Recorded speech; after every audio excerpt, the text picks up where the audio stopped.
ಇನ್ನು ಪ್ರಧಾನಮಂತ್ರಿ ನರೇಂದ್ರ ಮೋದಿ ಗುಜರಾತ್ ಪ್ರವಾಸದಲ್ಲಿದ್ದಾರೆ. ಗುಜರಾತ್ನ ಸಬರಮತಿ ಆಶ್ರಮದಲ್ಲಿ ಗೋರಕ್ಷಣೆ ಹೆಸರಲ್ಲಿ ಹಿಂಸೆ ಮಾಡ್ತಾ ಇರುವವರ ವಿರುದ್ಧ ಪ್ರಧಾನಿ ನರೇಂದ್ರ ಮೋದಿ ಆಕ್ರೋಶ ವ್ಯಕ್ತಪಡಿಸಿದ್ದಾರೆ. ಮನುಷ್ಯರನ್ನ ಹೊಡೆಯೋದೇ ಗೋರಕ್ಷಣೆನಾ ಅನ್ನುವಂತಹ ಪ್ರಶ್ನೆಯನ್ನ ಕೇಳಿದ್ದಾರೆ.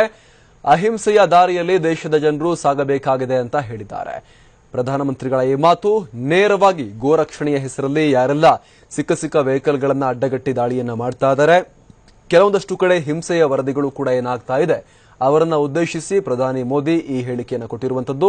ಯಾಕಂದ್ರೆ ದೇಶದ ಯಾವುದೇ ಮೂಲೆಯಲ್ಲಿ ಯಾವುದೇ ಸಂದರ್ಭದಲ್ಲಿ ಗೋರಕ್ಷಣೆಯ ವಿಚಾರದಲ್ಲಿ ಯಾರದಾದ್ರೂ ಮೇಲೂ ದಾಳಿ ಆದರೂ ಕೂಡ ಪ್ರತಿಪಕ್ಷಗಳು ನೇರವಾಗಿ ಅದನ್ನ ನರೇಂದ್ರ ಮೋದಿ ಅವರಿಗೆ ಲಿಂಕ್ ಮಾಡಿ ಅವರನ್ನ ಟಾರ್ಗೆಟ್ ಮಾಡುವ ಕೆಲಸವನ್ನ ಮಾಡ್ತಾ ಇದ್ವು. ಪ್ರಧಾನಿ ನರೇಂದ್ರ ಮೋದಿ ಪ್ರಧಾನಿಯಾದ ಬಳಿಕ ಇದೆಲ್ಲ ಆಗ್ತಾ ಇದೆ ಅಂತ. ಸೊ ಈ ವಿಚಾರಕ್ಕೆ ಸಂಬಂಧಪಟ್ಟಂತೆ ಒಂದು ಸ್ಪಷ್ಟವಾದ ಸಂದೇಶವನ್ನು ರವಾನಿಸುವಂತಹ ಪ್ರಯತ್ನವನ್ನ ಮಾಡಿದ್ದಾರೆ. ಗೋರಕ್ಷಣೆ ಹಿಂಸೆ ಆಗಬಾರದು, ಅಹಿಂಸಾತ್ಮಕವಾಗಿ ನೀವು ಏನೇ ಪ್ರತಿಭಟನೆ ಎದುರು ಕೂಡ ಮಾಡಬೇಕು ಅಂತ ಹೇಳೋ ಮೂಲಕ ಗೋರಕ್ಷಣೆಯ ಹೆಸರಿನಲ್ಲಿ ಆಗ್ತಾ ಇರುವಂತಹ ಹಿಂಸೆಯ ವಿರುದ್ಧ ಪ್ರಧಾನಿ ಕಿಡಿಕಾರಿದ್ದಾರೆ. ಬನ್ನಿ ಹಾಗಾದ್ರೆ ಸಬರಮತಿ ಆಶ್ರಮದಲ್ಲಿ ಪ್ರಧಾನಿ ಏನ್ ಹೇಳಿದ್ದಾರೆ ಅಂತ ನೋಡ್ಕೊಂಡ್ ಬರೋಣ.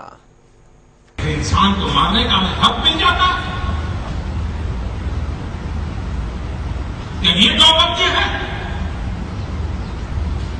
क्या ये तो अच्छा है?